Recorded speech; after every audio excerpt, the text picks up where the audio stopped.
Buat teman-teman yang suka produk Acer dan mau membeli merek Acer, tak kasih penjelasan dulu bro, karena ini akan berhubungan sama laptop serta garansi yang teman-teman dapatkan.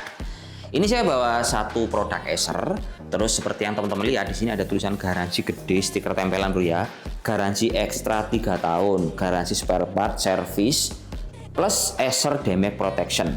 Nah, ini menaiki perlindungan panjang, lebih aman, lebih tenang. Terus di bawah ya tulisan daftarkan produk Anda sekarang di acerid.com/garansi ekstra.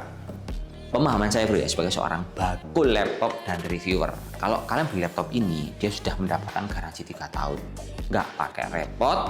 Kalau mau klaim garansi ya teman-teman tinggal based on nota pembelian, bisa ke toko ataupun service center Acer.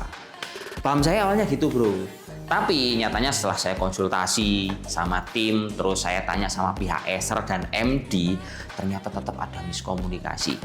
Nah di sini bisa dibilang ini teknik marketing Acer jago, tapi ini juga berdampak negatif sama kita seller ataupun ke konsumen.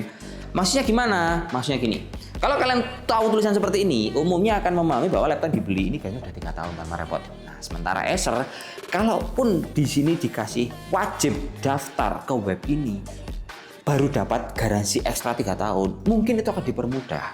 Karena kalau teman-teman masuk ke websitenya ini, dia tidak ada keterangan yang benar-benar mudah untuk dipahami. Dan bulat terus tulisannya itu ya sampai secara ketentuannya di bagian bawah banget.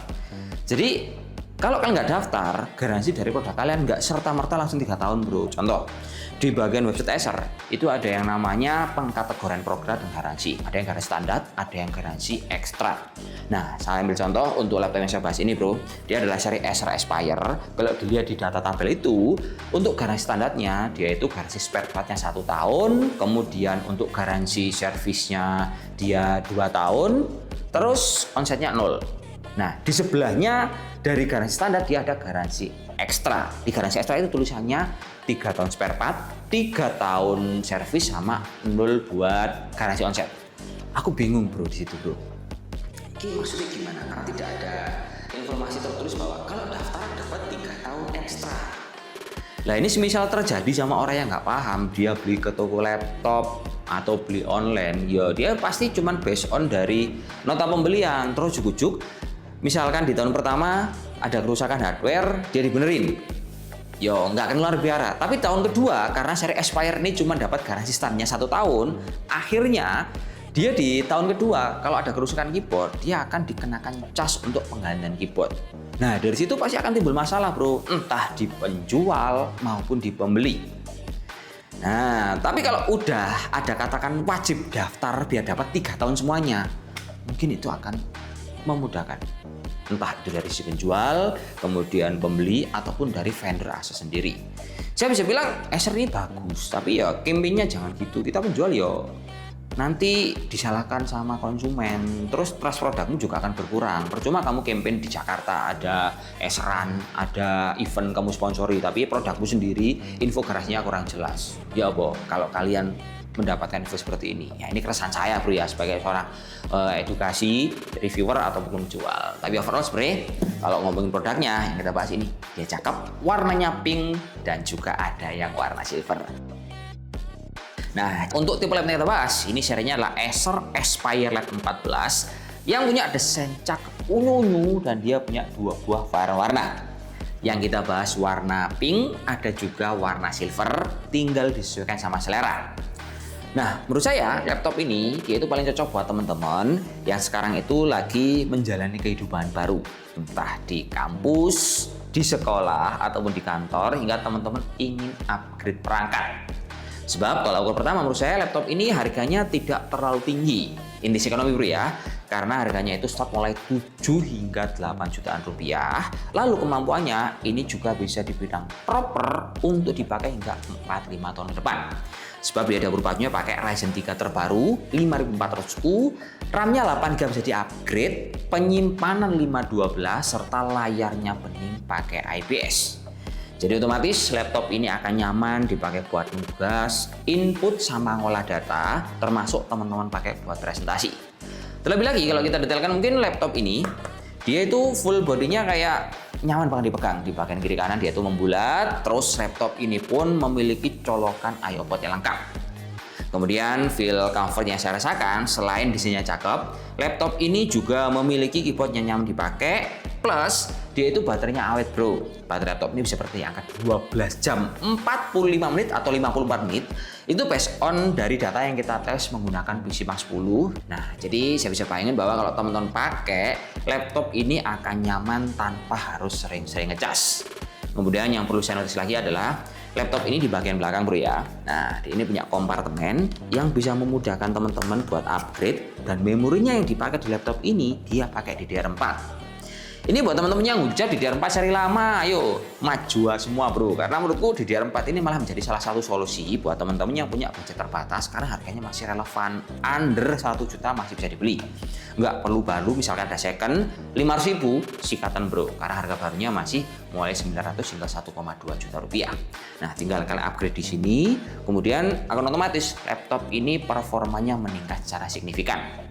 FYI, nanti untuk pengujiannya laptop ini juga akan kita tes menggunakan RAM yang sudah 16 GB.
Langsung lanjut untuk lihat kompetitor apa aja yang paling dekat sama Acer yang kita bahas sekarang. Nah, di sini saya mau kasih kotak atau batasan bahwa sama-sama pakai Ryzen 3, tapi di merek lain kita dapat spek yang kayak gimana. Dan kompetitor yang paling dekat, yang pertama ada di Lenovo tipe IdeaPad Slim 3 14AM8, yang kedua ada di Asus VivoBook E4140VA, yang ketiga ada di HP 14 EM0320AU atau EM0321AU. Fakta menariknya bro ya, semisal kalian lihat data seperti ini, nah dari 4 buah laptop yang kita jajar antara Acer, Lenovo, Asus dan juga HP, kalau dilihat memang punya Acer punya spek prosesor lebih rendah dibandingkan Lenovo dan juga Asus. Tapi kalau kita lihat overall, Acer ini dia masih menangnya banyak di segala sisi. Contohnya memorinya dia punya dual slot, layarnya pakai IPS, resolusi WSGA, kemudian garansi panjang 3 tahun termasuk harga paling murah dibandingkan semua kompetitor yang ada di sini. Nah, terlepas kalau kalian pilih punyanya Acer, HP atau Lenovo, saya mau kembali mengingatkan seperti pembahasan di awal bahwa kalau kita ingin beli sesuatu ya, terutama terkait kayak sesuatu yang informasinya itu ada bintang-bintangnya, contohnya kayak garansi tadi, infonya kurang begitu clear. Sana saya kita harus lebih aware aja bro ya, untuk mencegah kerugian di kemudian hari supaya sama-sama nyaman, entah itu dari sisi kalian sebagai seorang konsumen atau kalian juga tidak merugikan ke sisi penjualnya, karena kadangkala si penjualnya juga kurang paham juga. Nah, ini kita sama-sama belajar, dan harapan saya ke depannya kita tetap bisa mendapatkan sesuatu dengan maksimal tapi dengan budget minimal. Ya kita aja bro ya, saya dulu, assalamualaikum warahmatullahi wabarakatuh dan salam jos. Semoga bermanfaat kawan, oke?